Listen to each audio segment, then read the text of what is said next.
Assalamualaikum geng kebun.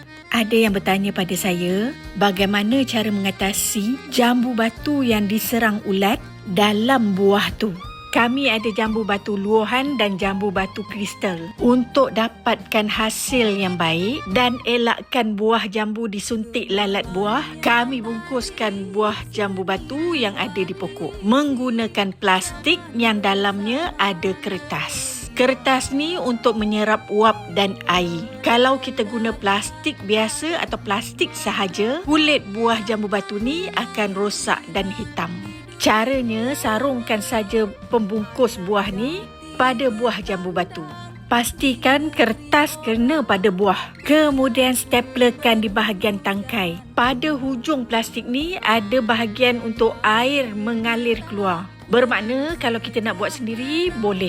Guna saja plastik, surat khabar atau kertas. Di hujung plastik perlu diguntingkan setiap penjuru bagi mengelak air bertakung. Bila kita nampak buah dah besar, warnanya pun dah hijau cerah, hijau muda, tidak lagi hijau pekat, bolehlah kita tuai. Saya ulang lagi sekali. Pastikan disarung bahagian kertasnya pada buah, kemudian staplerkan di bahagian tangkai. Video sebelum ni kita dah buat racun serangga organik kan?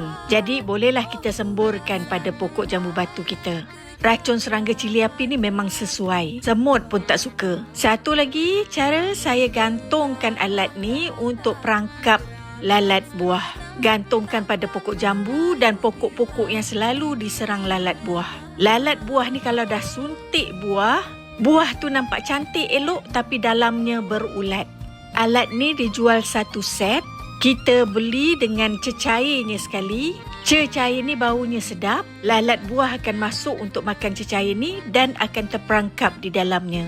Cara yang sama saya buat pada pokok bidara apple saya. Untuk pokok yang buahnya tak diganggu lalat buah, saya tak buat macam ni.